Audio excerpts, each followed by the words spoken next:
atenta, né?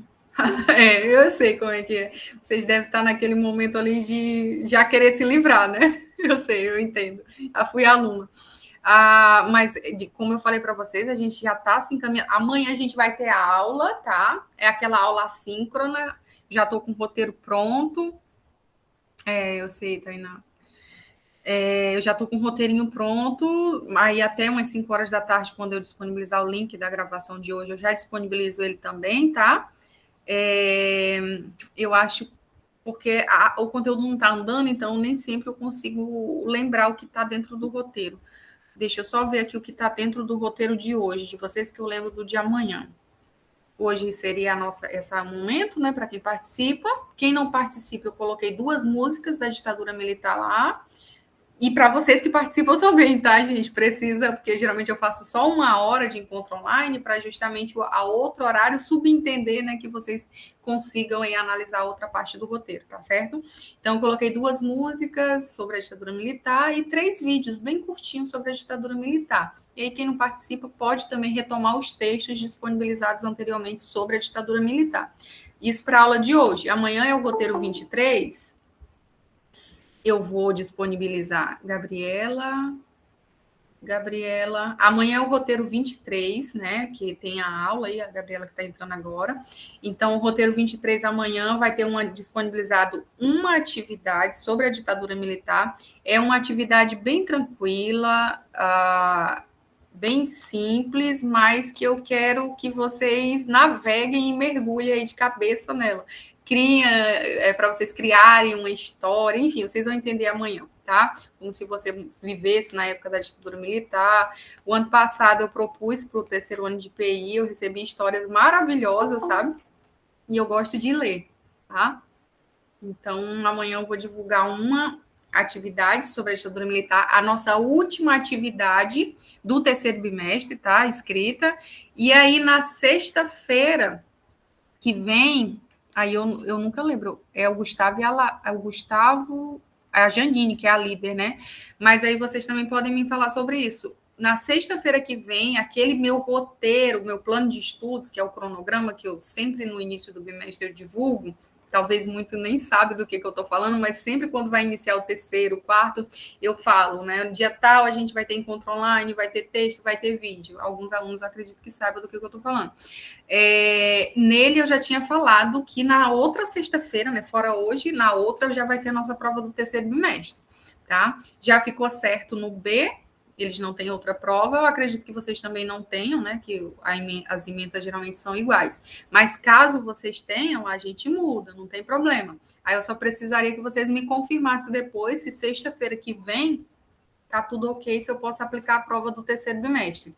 Na segunda-feira eu vou fazer aquela mensagenzinha lá falando os conteúdos que vocês devem estudar, relembrando aí da nossa prova, tá? Na segunda-feira eu farei isso, lá no Siga e no grupo de WhatsApp. Mas a priori ela está marcada para sexta-feira, a nossa prova do terceiro bimestre. E aí, logo na sequência, a gente já adentra quarto bimestre.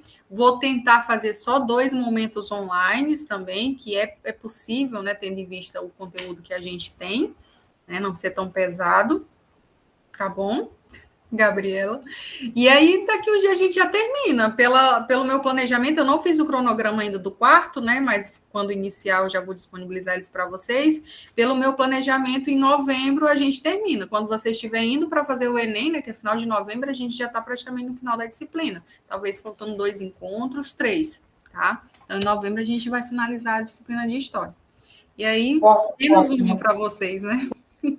Se preocuparem. Tá certo? Caraca, isso é tão triste, né? Assim, né? Que a gente, a todo momento, né? Que pena e que bom, eu entendo também. É porque a todo momento, quando iniciou a pandemia, a gente ainda pensava, né, que em algum momento ia voltar para o presencial, né? Então a gente ficou desde o ano passado nesse, não, vai passar, né? As vacinas vão ser rápidas, né? Ou então a pandemia vai se conter de alguma forma, mas não aconteceu, realmente, né? A gente ainda teve, é do ser humano isso, né? Tentar ainda se convencer de que algo vai melhorar, às vezes até sem perspectiva de que isso ocorra, mas enfim, não aconteceu. E aí nós tivemos 2, era só uns dias, né? Inicialmente a gente pensou, É verdade, Gabriela. Só indo me visitar, vindo, né, ou indo depois lá no campus me visitar, infelizmente. Mas aquela questão da sala de aula não deu no segundo e no terceiro ano, infelizmente, né? Mas estamos aqui, né? Agora, né, vacinados. Acho que todos vocês estão, né? Já. Se não estão, vão lá, porque já podem, né? E vamos tentando aí, né, de alguma maneira, tentar passar o máximo possível dos conteúdos previstos na ementa de vocês, até como uma forma de apoio no Enem. Claro que o Enem exerce uma pressão aí na cabeça dos jovens. O que eu aconselho, é claro, estudem, né? Tem que estudar mesmo e tal, mas tentem não se angustiar tanto, porque, né, a pressão, às vezes, ela acaba mais atrapalhando do que ajudando. É um momento delicado, então se cobrem, mas também não se cobrem tanto, tá certo? As coisas acontecem no momento certo. E é isso. Hoje a gente vai falar sobre um conteúdo. Eu já falei tanto na outra aula que nessa aula eu dou uma descansada aí com o pessoal. Né, Tainá, Larissa, Douglas? Que é um período aí sobre a ditadura militar brasileira. Então, a gente já comentou sobre os governos democráticos do pós-era Vargas, né? Já até chegamos a mencionar a questão da ditadura militar, né? De quando João Goulart deixou o poder, que teve que ir para o exílio no Uruguai, tá certo? E hoje a gente vai falar um pouquinho desse período da nossa história, que é conhecido como ditadura militar brasileira, né? É um período longo que dura de 1964, eu falo rápido às vezes, até 1985. Então, é um período relativamente grande, né? A era Vargas foi 15 anos e agora a gente vai ter também um outro período de ditadura, que é um período bem grandinho, né, de 21 anos, e que influenciou muitas coisas aí no Brasil. Né? Tivemos 5 governos militares nessa época, né? Alguns governos voltados aí ao que ficou caracterizado como uma linha dura, né? Mas aí eu vou deixar um pouquinho para vocês falarem sobre isso, enquanto eu vou colocando o meu slide aqui na tela, tá certo? Deixa eu colocar aqui a lista de presença. Podem colocar presente aí quem está na sala, tá? Questão do pontinho. E aí, vou deixar aberto enquanto eu coloco aqui meu arquivo na tela. Alguém quer ler os textos?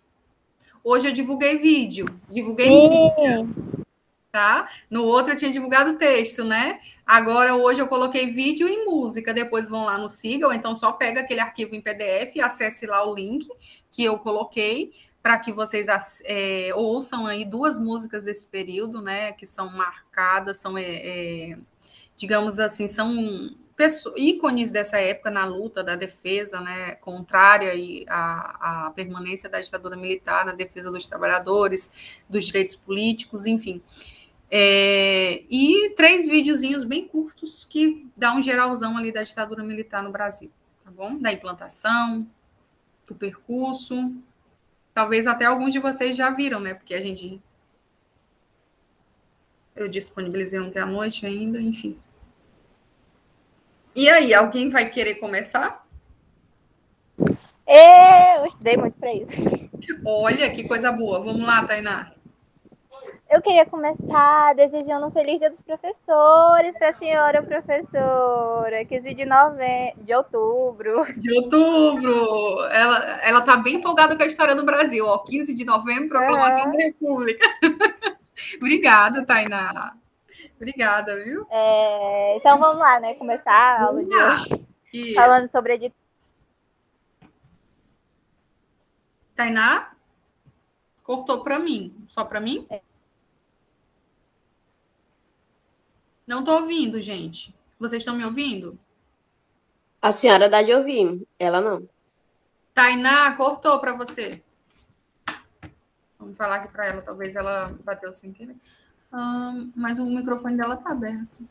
Deixa eu ver. Não. Oi, estão me escutando? Tainá, isso, tudo assim. Cortou. Eu tô aqui. Tainá? Já. Pode falar agora. Oi, eu tô aqui. Agora sim, a gente está ouvindo. A ditadura militar é um regime autoritário que teve início em março de 1964, com a deposição do presidente João Goulart. O regime militar durou 21 anos, durou de 1964 a 1985 e estabeleceu a censura à imprensa, a restrição aos direitos políticos e a perseguição policial aos opositores do regime. O que foi o golpe de 31 de março de 1964? É o nome que se deu à articulação golpista que aconteceu entre 31 de março e 9 de abril de 1964, realizando a tomada de poder, subvertindo a ordem existente no país e deu início à ditadura militar que se estendeu no Brasil de 1964 a 1985 e foi caracterizado por censura, sequestros e execuções. É importante esclarecer que, apesar dessa conspiração ter efetivamente surgido em 1961, a Quarta República Brasileira foi marcada por diferentes tentativas de subversão da ordem realizada pela UDN, que é a União Democrática Nacional, um dos 3 grandes partidos que atuaram ao longo da República Democrática ou da Quarta República. Os militares envolvidos no golpe de 1964 justificaram sua ação afirmando que o objetivo era restaurar a disciplina militar e a hierarquia nas forças armadas e deter a ameaça comunista, que, segundo eles, pairava sobre o Brasil. O governo de João Goulart, em 1964, Jango resolve lançar as reformas de base a fim de mudar o país.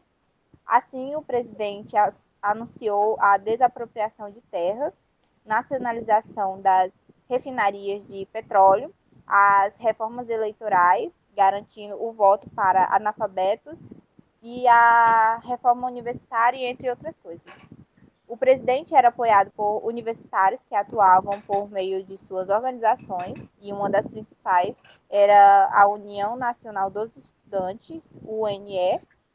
E aí, no dia 31 de março de 1964, o presidente João Goulart foi deposto por militares e se refugiou no Uruguai. Aqueles que tentaram resistir ao golpe sofreram dura repressão. A concentração de poder. Depois do golpe de 1964, o modelo político insaturado visava fortalecer o poder executivo e 17 atos institucionais e cerca de 1.000 leis excepcionais foram impostas à sociedade brasileira. O governo, através da criação do Serviço Nacional de Informação, SNI, montou um forte sistema de controle que dificultava a resistência ao regime, chefiado pelo general Golvebre, do Couto e Silva. Este órgão investigou todos aqueles suspeitos de conspirar contra o regime, desde empresários até estudantes. Em termos econômicos, os militares tratavam de recuperar a credibilidade do país junto a capital estrangeiro. Assim, foram tomadas as seguintes medidas: a contentação dos salários e dos direitos trabalhistas, o aumento das tarifas dos serviços, a restrição ao crédito, corte de despesas do governo, a diminuição da inflação, que estava em torno de 90% ao ano. O crescimento econômico.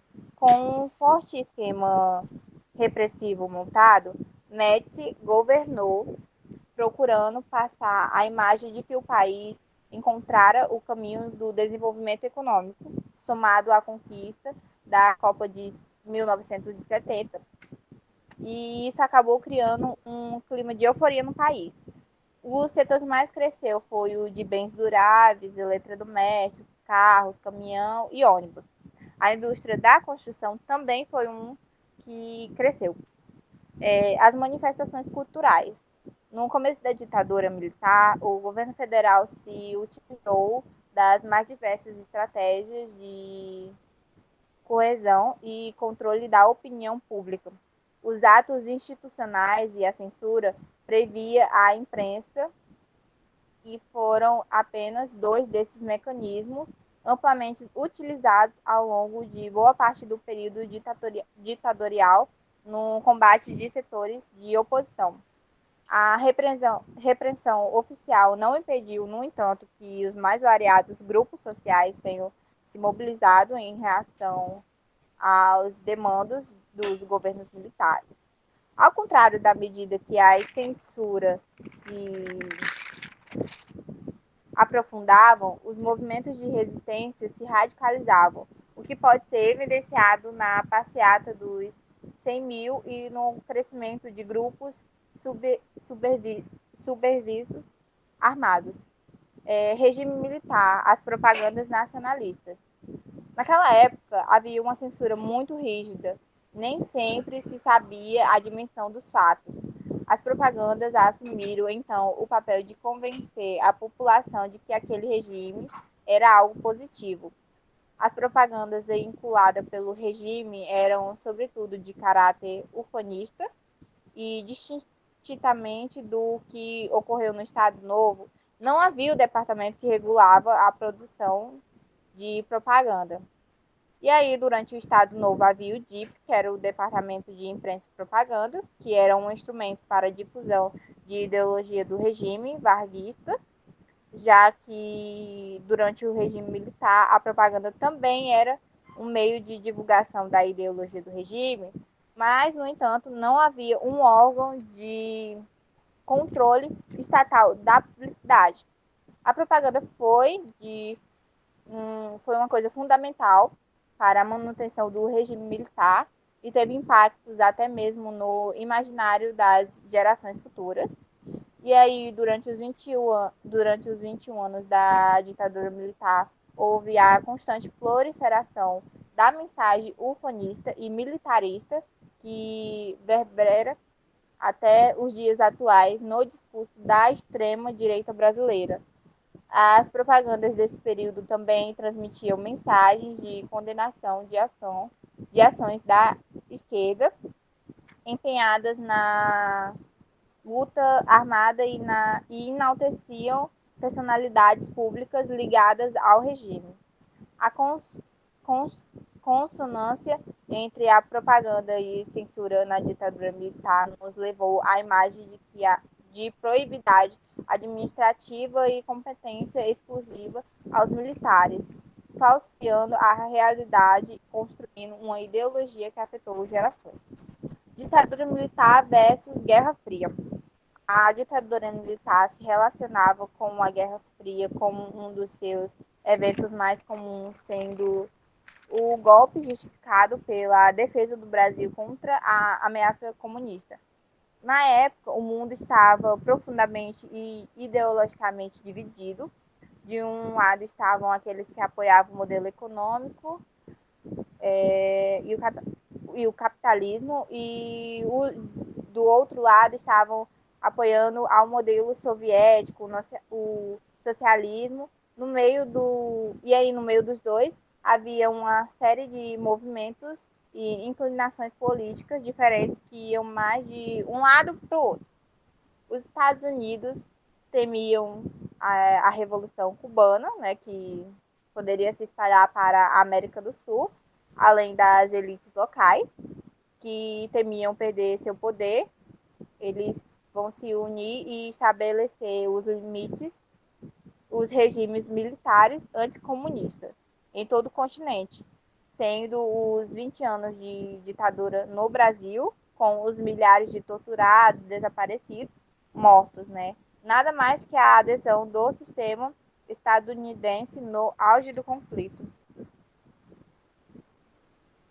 Muito bom, Tainá. Alguém mais, gente? Quer falar um pouquinho sobre a ditadura? Vocês não se preocupem que eu vou, né, fazer só um contexto geral, a gente não vai ficar comentando sobre os governos em si, né? Mas é só mais um contexto geral, pontuando algumas coisas que a Tainá já trouxe aí pra gente, né? Então, se alguém mais quiser cooperar aí. Então, vou começar, se durante, né, alguém quiser falar, eu trouxe 3 slides só. Primeiro slide aqui, e aí eu quero que vocês ouçam as músicas, tá? Eu sei que não são da época de vocês, mas entendam a mensagem que, no contexto da ditadura militar, elas queriam trazer, né? Eu coloquei uma música nos roteiros, a letra, né, das músicas, e hoje também tem, aí hoje eu disponibilizei os 2 links das músicas, mas justamente para vocês entenderem como a sociedade, né, os artistas, os intelectuais, os estudantes, os trabalhadores, eles foram pessoas, foram, assim, peças fundamentais nesse processo de luta e de combate, né, a esse regime militar que se instalou no Brasil a partir de 1964, como a própria Tainá trouxe para a gente. Foi um período longo, né, que durou 21 anos, e com vários governos, com vários altos e baixos ali também naquele momento, né? Não sei se alguém quer falar.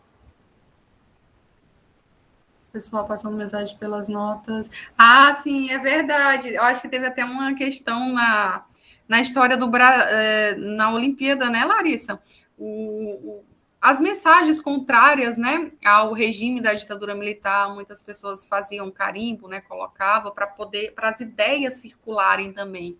E uma dessas ideias também, além, né, dos dinheiros e das outras alternativas que eles encontravam, era simplesmente a arte, né? Ou seja, as peças teatrais, as músicas, as letras musicais. É claro que tudo isso passava pelo crivo dos censores, né? A gente tinha a figura durante toda a ditadura militar dos censores militares que analisavam as músicas, as peças teatrais, muitas vezes impediam, censuravam, não deixavam com que artigos de jornalistas, né, de opinativos fossem publicados em jornais, não deixavam músicas, discos serem lançados, né? Às vezes censurava até a capa desses discos, né? Por afrontar a moral, por afrontar os princípios do que a ditadura também defendia naquela época, tá?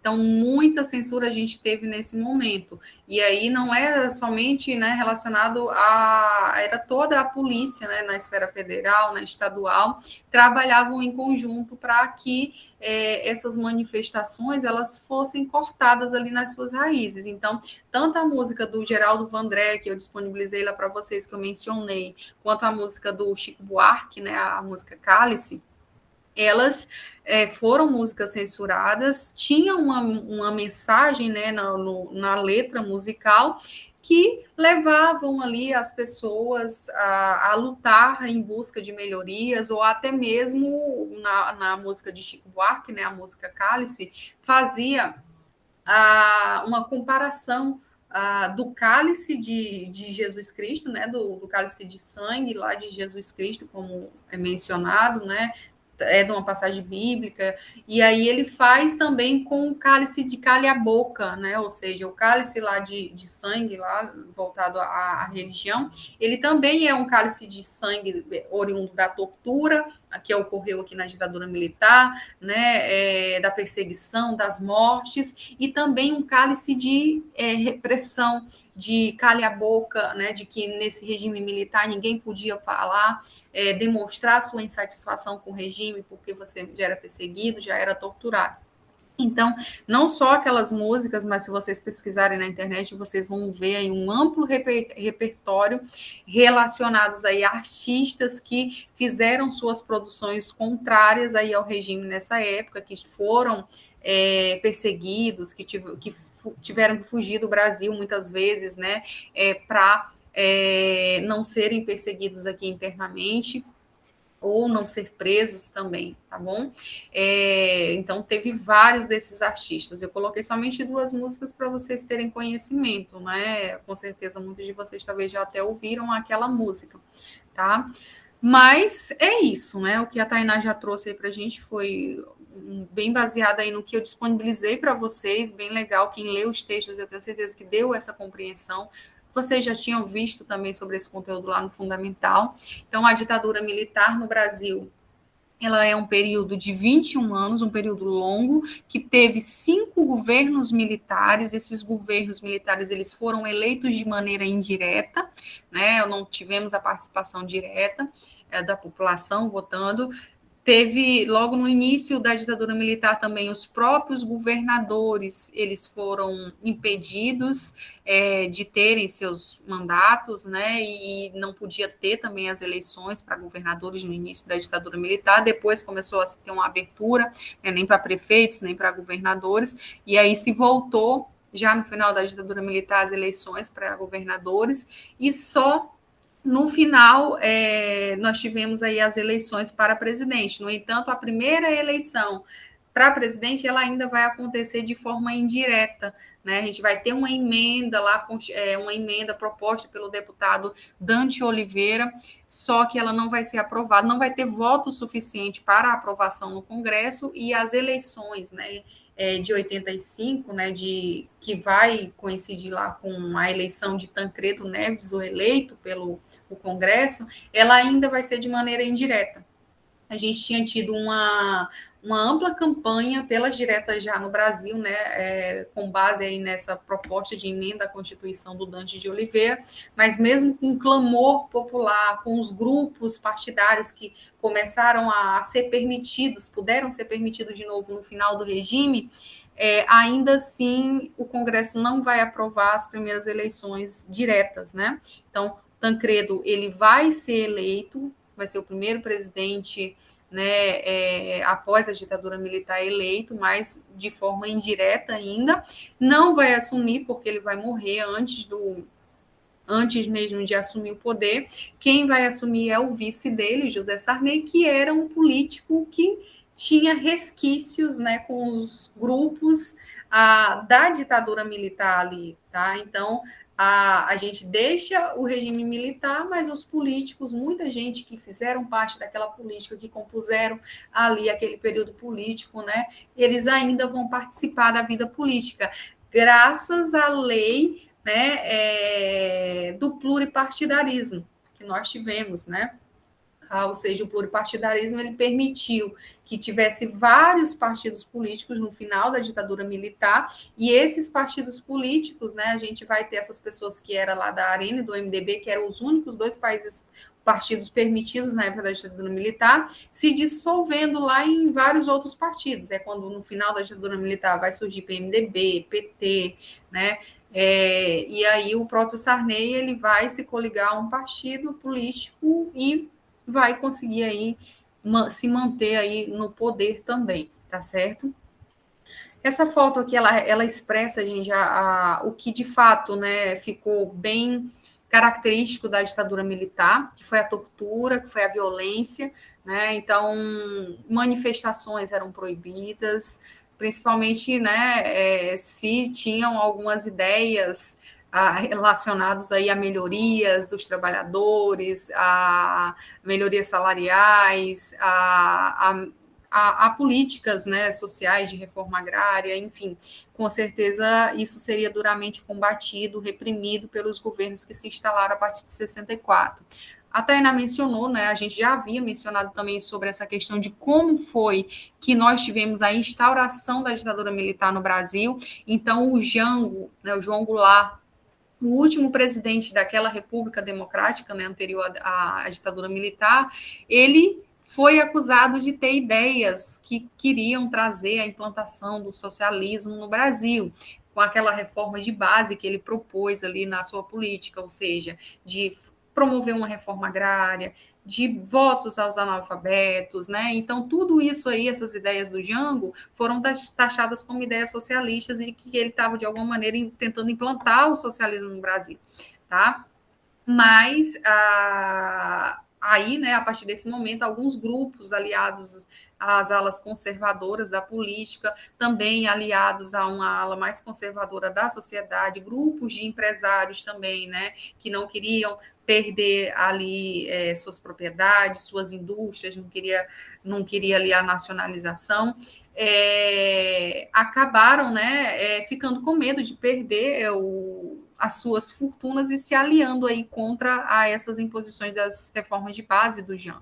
Então, a partir desse momento, a gente tem essas alas mais conservadoras da política e da sociedade civil se aliando e promovendo aí o golpe de Estado, que foi de 1964. Nessa época, o Jango, ele deixa a presidência da República, ele até tenta se organizar de alguma maneira, mas ao ver que o Brasil, né, culminaria ali numa guerra civil, se ele levasse à frente, ele acaba por deixar e se exilar no Uruguai, como a Tainá mencionou lá anteriormente.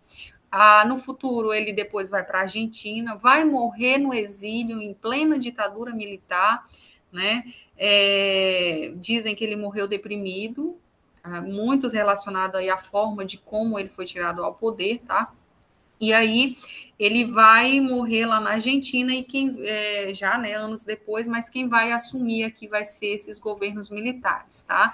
Então, inicialmente o presidente da casa vai assumir, né, da Câmara vai assumir, mas depois o poder ele vai ser passado, né, por meio de eleições indiretas por um colégio eleitoral que vai votar e vai colocar o poder nas mãos dos militares. E aí a gente vai ter aí uma sequência de 5 militares no poder que vai até 1985, quando a gente já tem no governo do penúltimo uma certa abertura política, mas uma abertura que a própria ditadura disse que ela seria responsável por fazer, né? E não seria do jeito que os opositores contrários ao regime quisessem. Seria a própria ditadura que faria, né, o próprio governo que faria uma abertura política para devolver de novo o poder nas mãos dos civis, tá? Aí a gente pode mencionar de uma forma, de um contexto geral, que professora, muita gente, é claro que é um pouco meio que ideia, sempre surgir isso. Professora, mas a ditadura militar foi uma época de crescimento econômico, né? O Brasil cresceu, se desenvolveu, né? O PIB alcançou aí um nível nunca visto anteriormente. Sim, é o famoso milagre econômico da ditadura militar. Teve um período, sim, de crescimento econômico, né? Mas a gente tem que mencionar alguns fatores que levaram a esse crescimento econômico, que são fatores importantes de que você entenda, né? Esses crescimentos também, eles já tiveram em governos anteriores que tiveram políticas, né, de industrialização, de investimentos financeiros, de abertura, né, para investimentos financeiros também, internacional, e aí isso também vai ocorrer na ditadura militar, no entanto, a concentração de renda, ela vai se intensificar muito mais aqui na época da ditadura militar, sabe?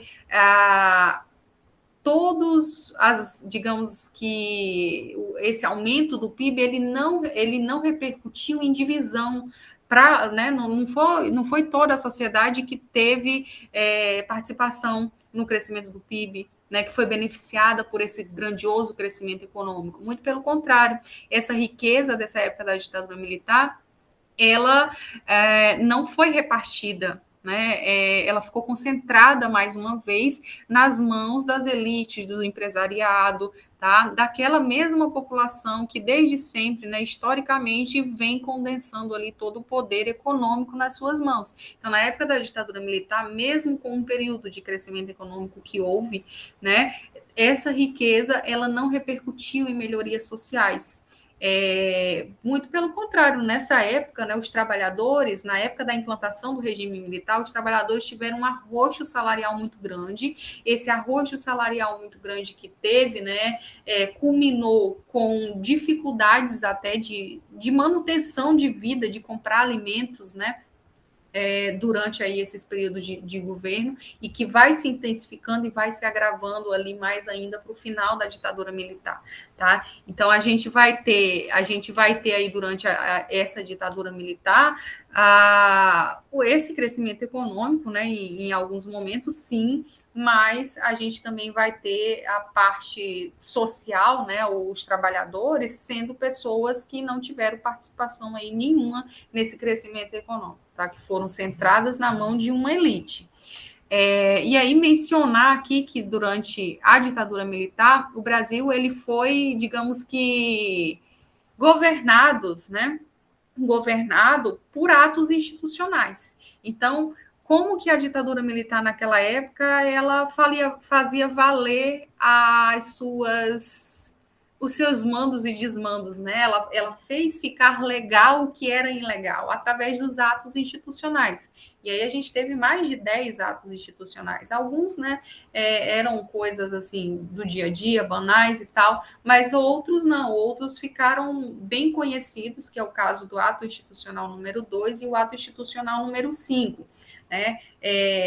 O de número 2 ele vai trazer a extinção dos partidos políticos, foi bem no início, né, da ditadura militar, ainda em 1965, tá? Vai reforçar a questão das eleições indiretas para presidente, né, que já tinha vindo desde lá do ato institucional de número 1. Então, no ato institucional de número 2 de 65, ele vai todas as siglas políticas que existiam, elas vão deixar de existir. Agora vai ser permitido somente 2 partidos políticos, que são, né, a Arena, que é digamos que o lado do governo militar, né? Os partidários ali do governo militar se uniram em torno da Arena, e o MDB, que era uma oposição, mas era uma oposição consentida, permitida, porque se tu também fosse uma oposição como nós temos hoje, você tinha mandato cassado, você era perseguido, você era preso, né? Você tinha que ir para o exílio se não quisesse ser morto.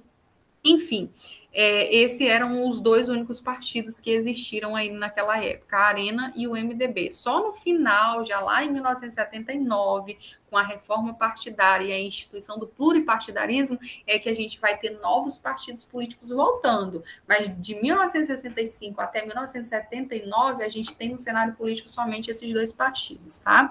E aí esse AI-2, ele é considerado um dos atos mais violentos, né, justamente pela extinção desses partidos políticos dessa época, tá? Que caçou aí todos os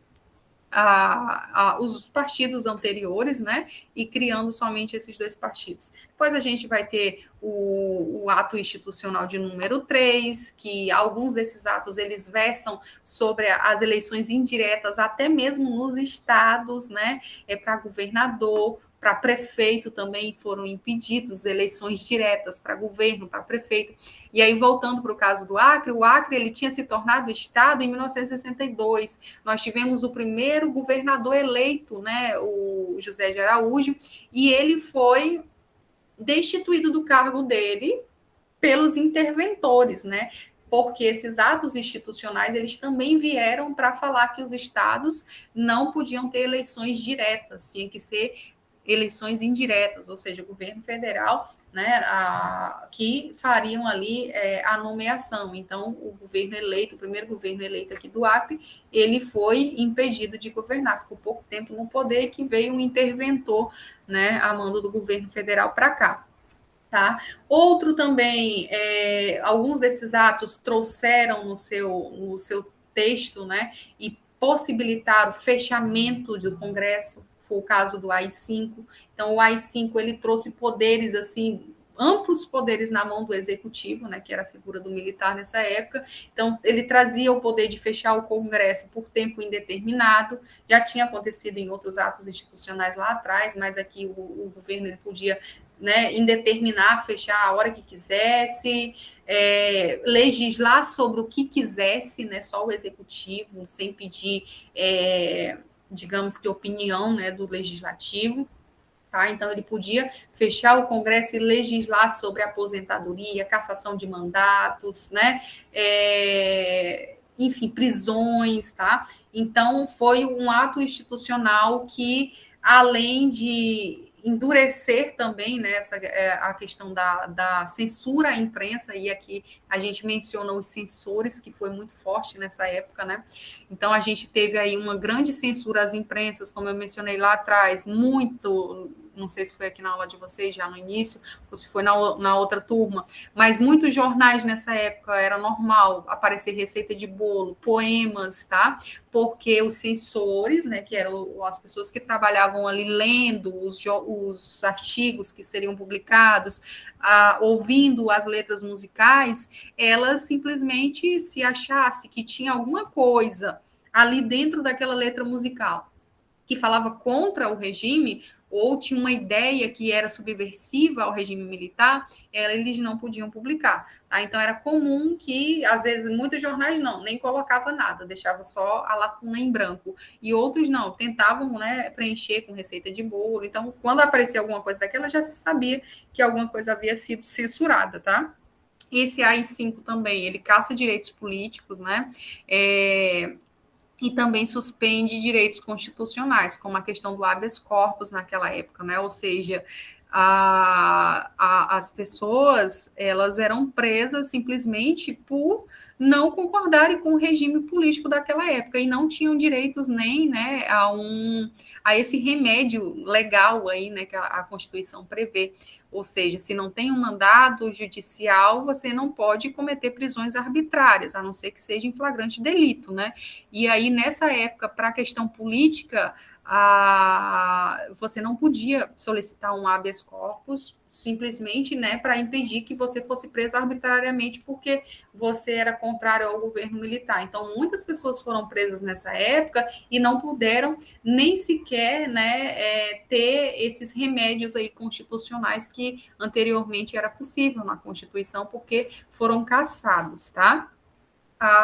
Nós vamos ter um período, né, do início da ditadura militar com o governo de Castelo Branco, como sendo um período que ele vai meio que tentar definir a política, né? Então a gente tem um arroxo salarial muito grande, a gente tem muitos empréstimos já sendo contraídos nesse momento para a questão da industrialização, né?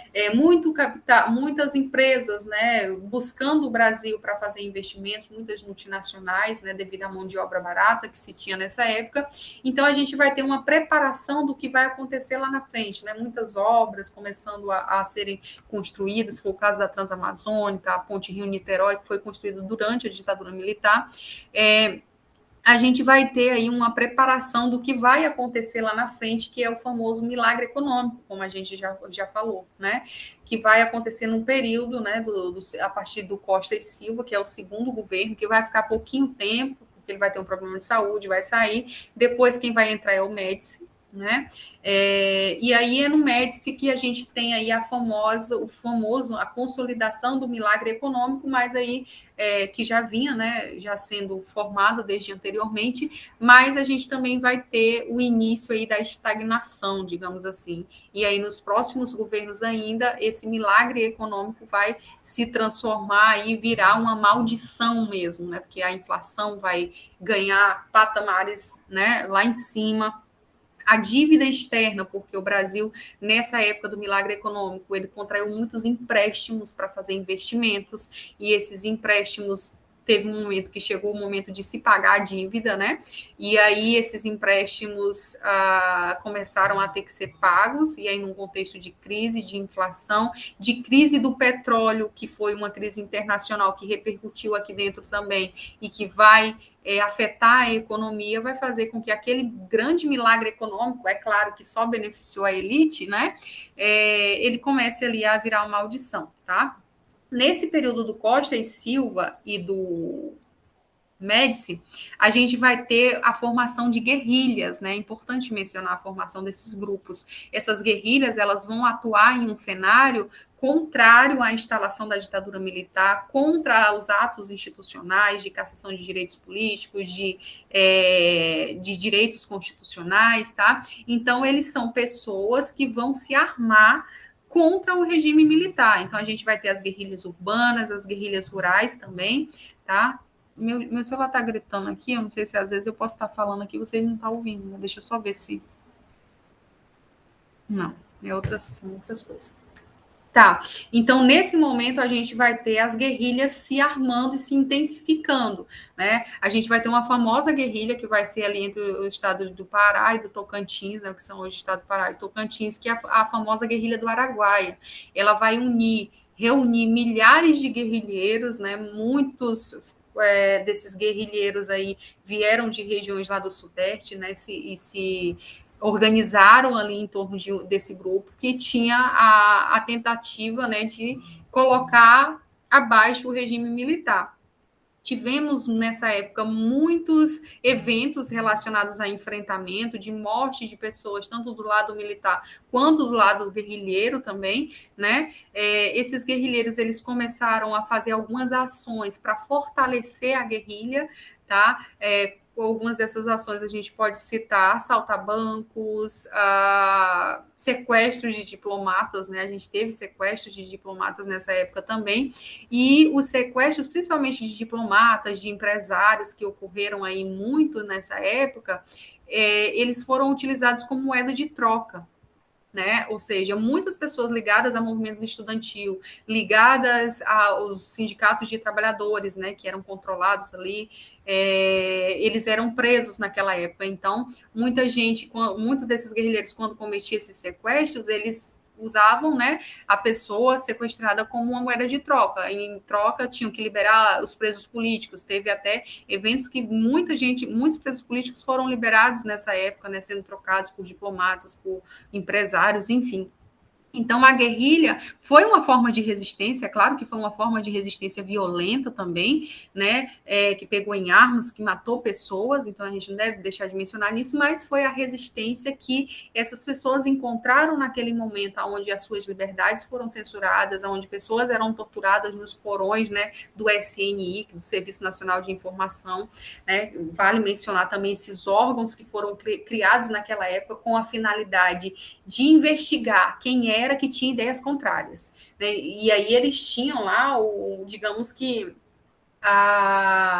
a lista, né, das pessoas, as fotografias das pessoas que podiam ser perigo para a ditadura militar. Então, tinha os que eram os procurados, né, que podiam ser presos a qualquer momento se encontrados, e aquelas pessoas também que tinham que ser olhadas, observadas, né, porque podiam ser um perigo, tá? Então, o SNI era esse Serviço Nacional de Informação, né, esse órgão de inteligência com a finalidade de investigação de pessoas contrárias ao regime. A gente teve, durante a ditadura militar também, uma operação que é bem famosa, que é a Operação Bandeirantes, principalmente aí nessa época da linha dura, né, desses governos de linha dura, onde teve a intensificação.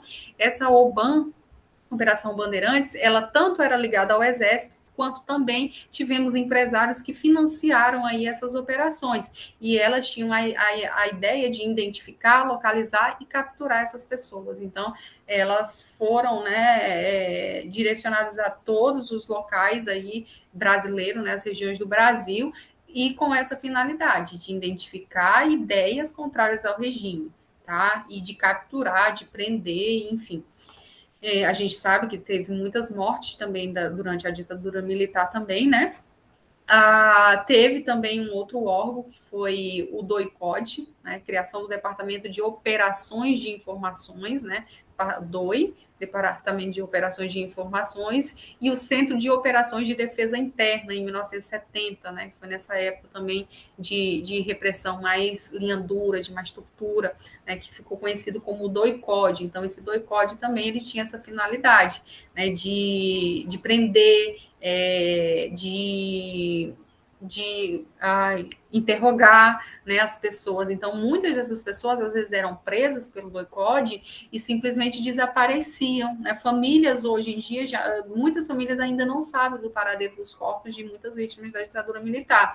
Muitas pessoas eram mortas, às vezes apareciam simulações de suicídio, que a pessoa cometeu suicídio, né, lá nos porões do DOI-CODE, mas muitos desses suicídios, inclusive, né, o do Exorg, que eu coloquei até a imagem no roteiro anterior, eles foram coisas que foram planejadas, boladas, tentaram passar para a sociedade, que a ditadura ela tentava esconder seus mortos, né, para não mostrar de fato a cara do regime político, para que tivesse cada vez mais apoiadores. Então, se falasse tal qual, né, que realmente estava matando, que estava perseguindo sem denúncia, né, ficaria feio, parte da população talvez não apoiaria.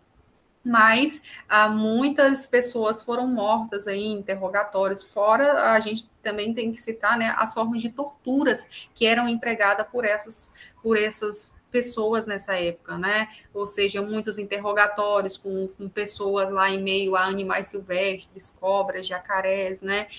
Afogamentos, choques elétricos, né? Estupros de mulheres, e inúmeros, e de homens também, né, e inúmeros outros casos que ocorreram aí de torturas e de maus tratos nessa época, tudo em busca de informações e de que se você era contrário, né, você recebia ali suas punições nessa época, tá? Então, depois desse período aí dos governos linha dura que a gente vai ter, né, o último vai ser o Médici, a gente vai ter um período que é considerado como da abertura política, que vai a um período de 1974, né, a 1979, com o Geisel, depois a gente vai ter o Figueiredo, que continua, né, o último governo é o Figueiredo, que continua essa abertura política aí até as eleições que a gente vai ter em 1985. Então, aquele milagre econômico, ele já estava repercutindo internamente em crise, né? O Brasil já começou a passar por um momento de estagnação econômica, de superinflação, né? E aonde os trabalhadores não tinham aumento salarial, a inflação alta, estagnação econômica, né? Imagina o inferno da vida de um trabalhador para sustentar sua família nessa época. Então, a gente começa a ter os movimentos sociais se fortalecendo nesse momento, tá? Então, muitos artistas, muitas organizações de trabalhadores começam a fazer movimentos grevistas, tá? Nessa época, e aí a própria ditadura militar, vendo o cenário que se encontrava, dentro do próprio grupo dos militares tinha a ala mais moderada, também tinha a ala mais conservadora, eles conseguem eleger, né, o Geisel com essa finalidade, ele tem uma ala mais moderada, e aí a ideia é que se fizesse uma abertura para as eleições diretas democráticas, mas que essa abertura viesse dentro do próprio regime, como era o que eles falavam, né? Então, a partir do governo Geisel, a gente vai ter a ideia de que o Brasil ele vai voltar de novo para a democracia, mas somos nós que vamos ditar como que vai ser essa regra, né? Mesmo assim, ainda continuou sendo aí uma ditadura, né? Eles mesmos impuseram ali as normas de como seria essa abertura. De acordo com os discursos que ele mencionava, ele falava, né? Vai ser uma abertura política lenta, gradual e segura, tá?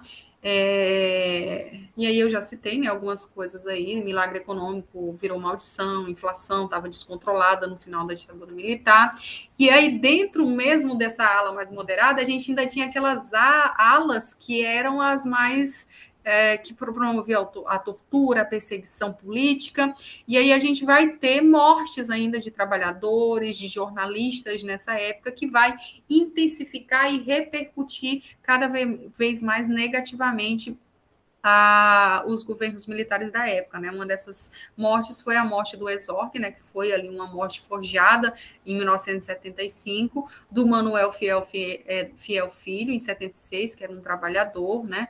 E aí ela gerou muita repercussão negativa na sociedade, os movimentos eles se acentuaram nessa época também, muitos atos institucionais a partir dessa abertura política eles foram revogados, então o AI-5, né, aqueles lá que caçaram, que impediram as eleições de governadores, de prefeitos também, né, então muitos desses atos que foram impostos na época da ditadura militar, eles foram revogados nesse período de abertura política, tá? E aí culmina, né, toda essa movimentação toda, ela vai culminar em 1979 com duas leis importantíssimas para que vocês conheçam, que foram, né, a Lei da Anistia, 1979, e a Lei do Pluripartidarismo. Ou seja, a lei da anistia foi algo que a própria sociedade ela pedia. Muitas famílias tinham gente que morava fora do Brasil, que estavam no exílio, eram presos políticos, então eles queriam um perdão para os crimes políticos ou conexos, né, a esses crimes políticos no período de 61 a 79. A lei foi aprovada, né? Era uma anistia ampla e né, abrangente que eles pediam naquele momento. Né? Acabou que essa lei foi aprovada.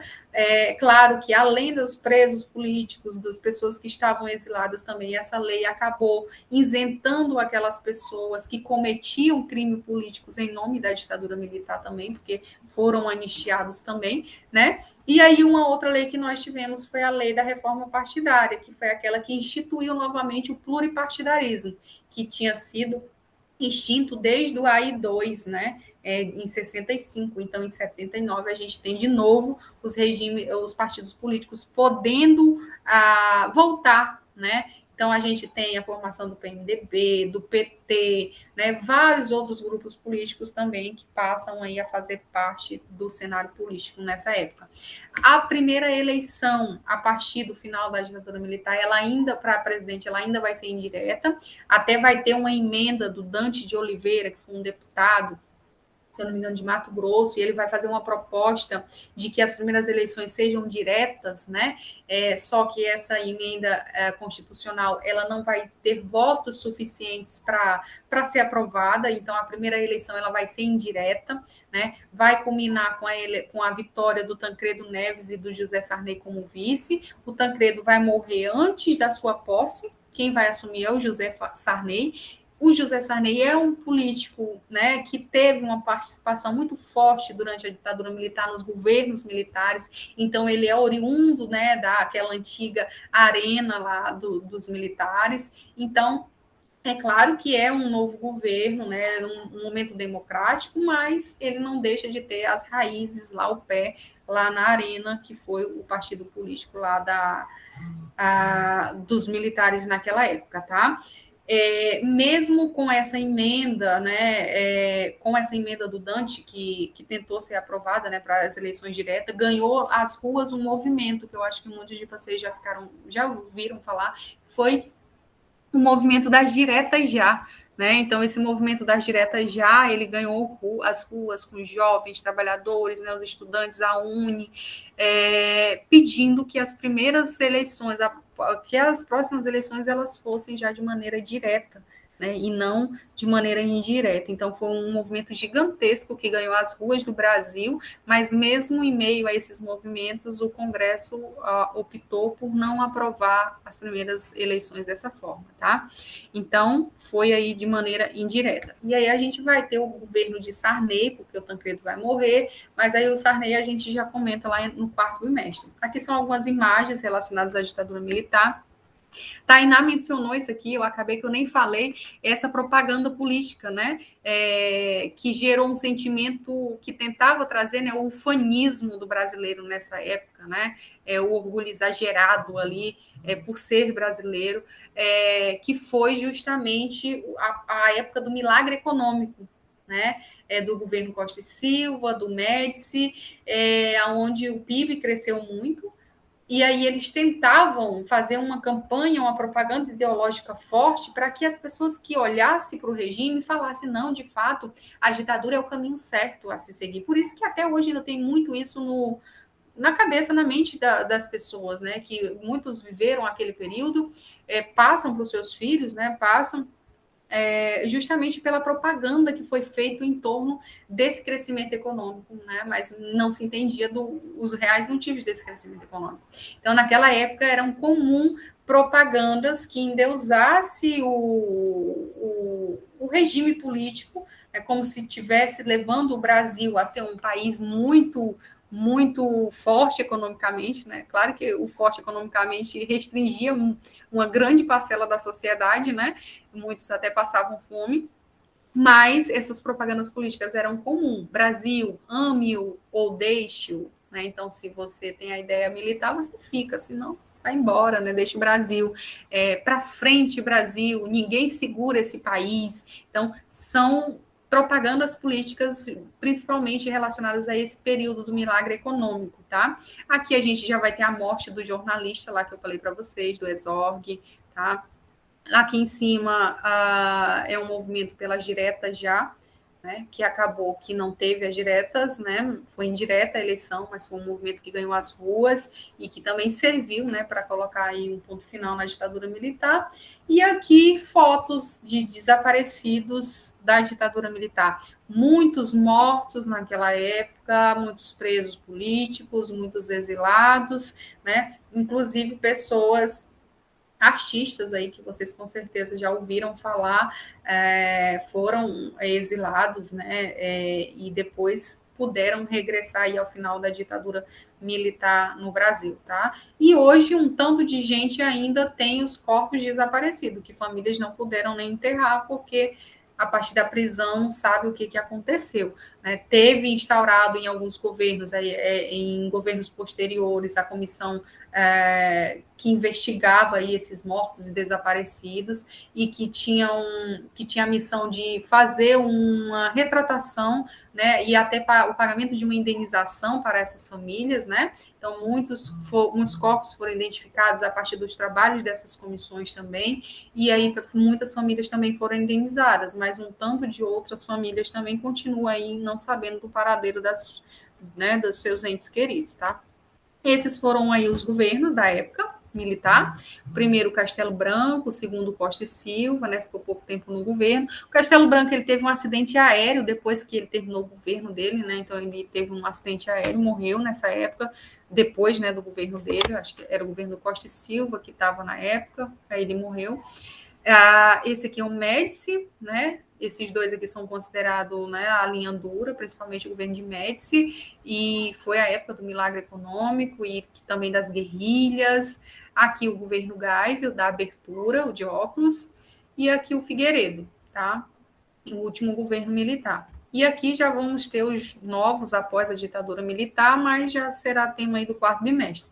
Claro que muitos deles a gente não vai fazer uma abordagem mais aprofundada, até porque é um período novo da história que não existe, né? Nem é correto fazer tantas abordagens assim a respeito de governos mais recentes, né? Devido à questão do lapso temporal. Mas alguns desses mais antigos a gente vai chegar a comentar as políticas, né?